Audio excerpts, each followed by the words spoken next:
YouTube, what is up? It is Nisi here. It's time to update the Gangplank 100 games to Diamond Guide for patch 6.4. Now, Gangplank got nerfed.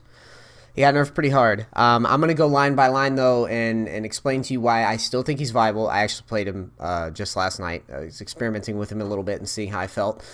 He's still pretty damn good. We are just adjusting his strengths now to something of a split pusher for pretty much all of our games, and we are going to take advantage of the fact that he does have the crazy late game scaling, and we're just going to have to swallow the nerf and understand where our spikes lie and where our power got gimped.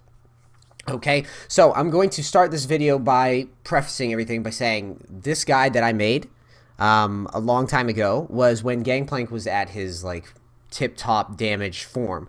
As a result, the runes, masteries, items, everything is very, very different than what I'm going to be showing you today. Understand, though, that I am still taking advantage of Gangplank's crazy gold income, and I am going to be turning him into, like I said, a split pusher with a little bit more bruiser capability, and it's somebody in a champion that I would argue probably has the best late game outside of like a Vayne. And, you know, probably does a little bit more than a Vayne. So, with that in mind, let's go forward, and I'm going to start off by updating Gangplank's runes, okay? So, Gangplank runes are very, very simple. They are, like I said, very different than the guide. In the guide, I said they were all crit. It's really nonsense now. It doesn't really work. What you're looking for is attack speed, quints, reds, armor yellows, MR blues. You can do scaling armor and MR blues if you want. Just know that makes you even weaker in the lane. The reason why we do attack speed, this is the one that confuses people. The attack speed quints are purely designed for when we are pushed to our turret, which will happen a lot as Gangplank. We want to be able to last hit under turret, and having that extra speed for that second auto is why I always get good farm under turret as Gangplank. People always ask on stream how you do it. That's why I'm able to do that. Attack damage quints don't make up for the loss of attack speed, and you're not able to clear minions reliably and get that crazy farm that Gangplank always gets. The crazy super farm that even when he's pushed turret that he gets. Now, for masteries. Where's my Gangplank page? Did I not save it? Alright, well that's fine. We'll make it right here. So, this is very, very interesting and unique. I'm just going to go ahead and set this up the way that I would set it up if I were in a game. Okay, so we're going 0, 12, 18. Emphasis on Bandit and Grasp with the Undying. All this other stuff is debatable. I really like meditation, though. So, the goal here is to... We made a page that plays into Gangplank's strengths, all right, and tries to mitigate some of the weaknesses, which are Bandit allows every time you parlay an enemy champion or just auto him, you're going to be getting gold. It's not going to be like some crazy gold that was pre-nerf or anything, but it's going to help. And the other thing, the Resolve, the Grasp, and the Undying allows you to sustain up in lane. You're going to get in lanes where you get bullied around early. You don't have an early game. Your early game is piddly weak. And Grasp lets you, if you want to take charge of the lane, you just keep queuing, keep parlaying the enemy champion, and you can just keep that guy down and keep him discouraged from harassing you. That's the approach for 0, 12, 18. I don't think anything's much better than this right now. This could change, but this is the one of the strongest ways to play Gangplank and get him through that lane phase. All right, now. After we have our runes and our masteries, our goal is the same as always, the early game. We're just farming up and trying to get our levels, get our items, and now I'm going to show you the item build that we've come up with. This is going to be a little weird to people. This is something that I created towards about 3 months ago, 2 or 3 months ago. I called it like Tanky GP. It's going to be very, very strong for splitting, and eventually once you complete this item tree, your team fight is going to be monstrous when Gangplank gets to that late game where he has all the items that he needs and his barrels are on a 10-second cooldown. The concept of Tanky GP is very, very simple. People think that Gangplank is purely just, you know, max damage. That's where he gets the most value out of it. That's true. He gets a lot of value out of damage, but you also have to take in mind that with this nerf, in my opinion, this makes the whole Tanky GP bit even more viable, because your goal in team fights is to get good barrel combos, and to get those barrel combos, you have to put yourself at risk in team fights very, very often.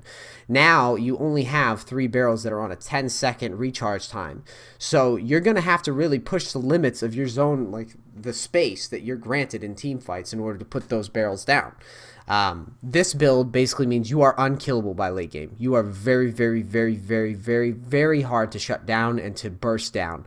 And knowing that, you're going to be able to use that information and push the limits of what you would normally position, because you're afraid that you're just going to get one-offed by the enemy team. This is a build that does a lot of damage, is very, very, very safe, and you have the active here, the Titanic active, makes split pushing, you know, pretty much a breeze. Once you get these two items, you can just clear waves and shove waves down constantly. Our goal in the early in the mid game is to stay away from our team, push, and use our global to help with team fights. That's it. And just keep getting bigger. And as the game goes on, it's the Nasus theory, okay? You're just staying out of it, and you will not get caught with this build. You're just going to keep pushing, keep threatening turrets, you know, challenge people under turret if they get really, really low, of course. But the goal is to pull people to you, then use the global if your team starts fighting to keep them alive while you take turrets. And another anecdote that I wanted to say about this, in this video, you know, I talk about Gangplank being like a great team fighter, what have you. He kind of like when I made this guide, I was under the impression that, you know, at like level 13, once we start getting Triforce, IEs and shit like that, once we start getting our items, that's a good time to fight. Unfortunately now, I can't help but feel like Gangplank is not going to be as strong team fighting at that stage, and knowing that, we should just view him as split push hero. And another example is that in high elo, for the longest time, Karthus in solo queue environments, Karthus has been seen as like a monster, a top lane monster, because he doesn't ever group. He just stays in the top lane, and then he wins team fights by pressing his ultimate. This is the same concept as Gangplank. Okay, Gangplank and Karthus are one and the same when we're playing them. And it doesn't matter if you're mid, top, ADC. Your goal is to transition to a point where you occupy one of those solo lanes, top or bottom, and you just stay there. And you just you stay away from your team. Wherever your team is, you go somewhere else. And that's literally how you're going to be playing Gangplank now.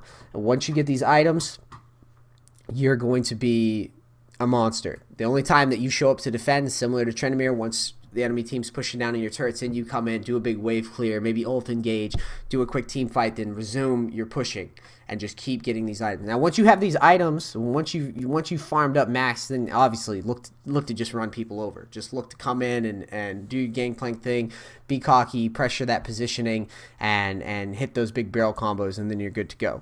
I'm trying to think if there's anything else that I need to cover in this guide that I missed, and I don't think that there really is. At the end of the day, Gangplank is a very, very simple champion, but he's the things that make him difficult for people is the concept of playing patient in your lane and understanding the concept of power spikes, where it is you're not strong, you know you're not strong, you're not going to get caught in stupid skirmishes, you're going to focus on getting those items and staying away from the team fights. And the other pitfall is not cleansing CC fast enough, and not challenging people to CC you and burn cooldowns, and obviously hitting those skill shots with the barrel combos. Everything else is just, is strategic. It's simple. It's very simple. And I think this should help you guys a lot. I don't see Gangplank falling out of favor if played correctly anytime soon because of the global presence. And yeah, I hope this really helps you guys. I know people have been asking for this update for a while. And, if you guys have any questions for me, as always, ask. And I hope you like these, and I'll continue to do them as the patches go forward. Just remember, farm up, get big items, and I'll show you the items one more time. Get the big tanky variation, or bruiser variation of GP. Still does a lot of damage, but is more focused on a little bit more survivability. So if you do get caught out, you're not dead in the water, and you can even bait, you can brawl a little bit. I think that's where GP is going to find the most value. You guys have been awesome. Thank you. I hope this video helps you, and please subscribe and all that bullshit. Peace, crackers.